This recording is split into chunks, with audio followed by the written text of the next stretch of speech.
So now we are in Roman numeral number 3, female reproductive anatomy. So we're going to go through the structures of the female reproductive system. All right. So the female reproductive system is located within the pelvis here. It's a little actually simpler than the male reproductive system in that it has less structures. However, the hormone controlling the female reproductive system is much more complex than the male. So let's start with the anatomy. Right? So the first thing we're going to talk about are the ovaries, which are located here. So you have a pair or 2 ovaries which flank the uterus, located here right in the center. Right? So inside of the ovaries, if we're going to take a closer look, they contain the immature gamete, okay, or the sex cell of the female reproductive system. It's called the egg. The correct physiological term for the female egg is the oocyte. O-O-C-Y-T-E, oocyte. All right. So once a month, the female ovary is going to pick a handful of oocytes that are going to go ahead and mature, meaning they're going to get larger. They're going to continue the process of meiosis, and eventually they're going to burst through the walls of the ovary in a process called ovulation. Once that egg or the oocyte bursts through the walls of the ovary, it is going to enter into the uterine tube, also called the oviduct or the fallopian tube, where it is hopefully going to be fertilized by the male sperm. Once it is fertilized in this structure, it drops down into the uterus where it can implant as an embryo and grow over the next 9 months into a baby. All right, but it all starts within the eggs, which are located here in the ovaries. All right, the ovaries are also responsible for the production of the female sex hormone called estrogen and progesterone. All right, these are the 2 major female sex hormones.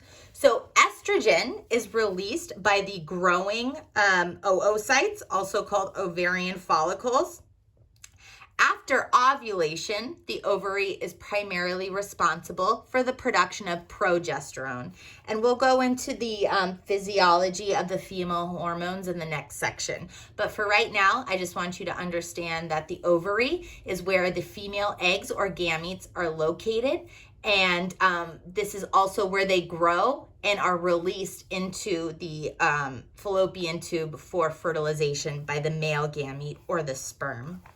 All right, that brings us to the next structure. These are called fimbriae. All right, so the fimbriae are kind of these finger-like projections which extend off of the fallopian tube or the uterine tube. There's multiple names for this structure, so I apologize. Right, so the fallopian tube is what receives the egg once it's been ovulated from the ovary. These finger-like projections from the uterine tube, called the fimbriae, actually start to pulsate. All right, they pulsate and they physically sweep the released egg up into this tube, the fallopian tube. All right, so the fimbriae are located at the junction between the oviduct and the ovary. Right, and they beat over the surface of the ovary in order to sweep that oocyte or that female gamete up into the oviduct where it can then be fertilized. All right. The next section here, this particular graph says the uterine tube. Your text might say oviduct. You might commonly refer to it as the fallopian tube. All 3 names are referring to the exact same structure, okay? So this oviduct or this fallopian tube, all right, is the site of fertilization. So the sperm swim all the way up the vagina, the uterus, all the way into the oviduct in order to fertilize the egg that has just been released from the ovary, okay? So the oviduct is the site of fertilization, right?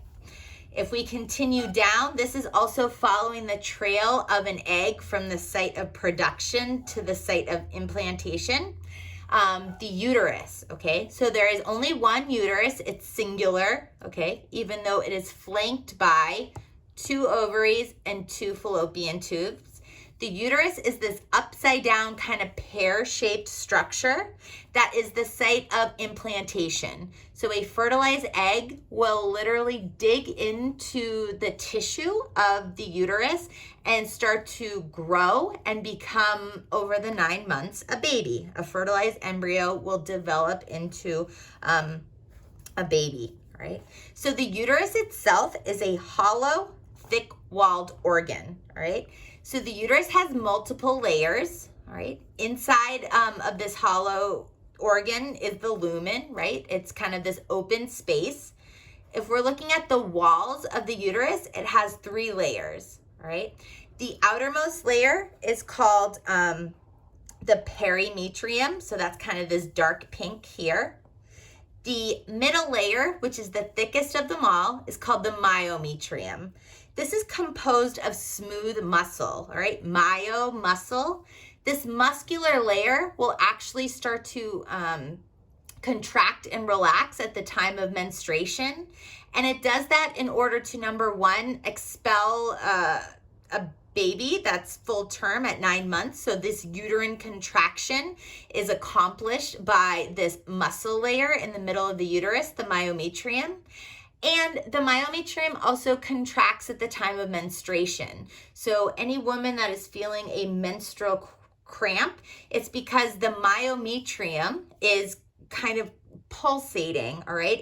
It's contracting and relaxing in order to shed this inner lining of the uterus, which is called the endometrium. So the endometrium is the inner mucosal lining of the uterus, and this is the site of implantation after an egg has been fertilized. So once the egg has been fertilized here within the oviduct, it travels down and it implants itself in the nice cushiony tissue of the endometrium.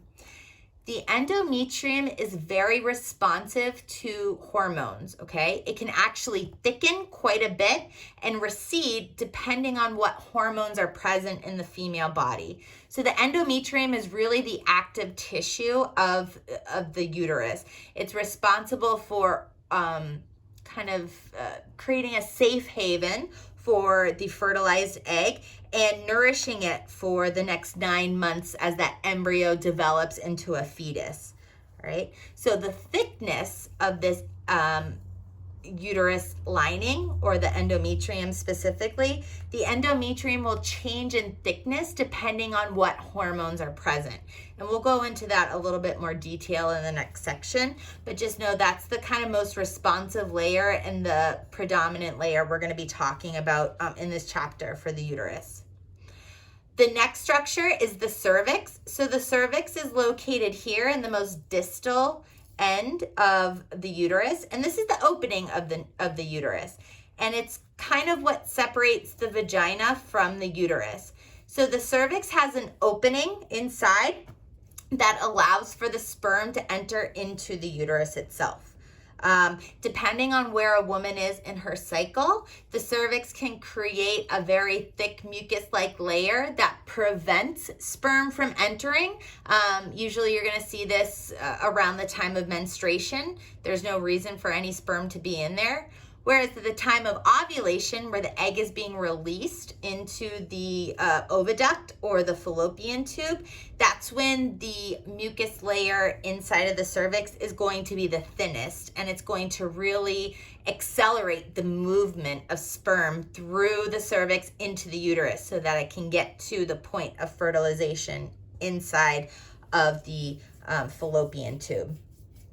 And then the final structure of the female reproductive system is the vagina. So the vagina is kind of a sheath or an opening from the external environment up into the uterus. So it's kind of just a sleeve of tissue that allows for the sperm to enter in and to get towards the fallopian tube there. All right. So the next section we're going to talk about are the hormones of the female reproductive system.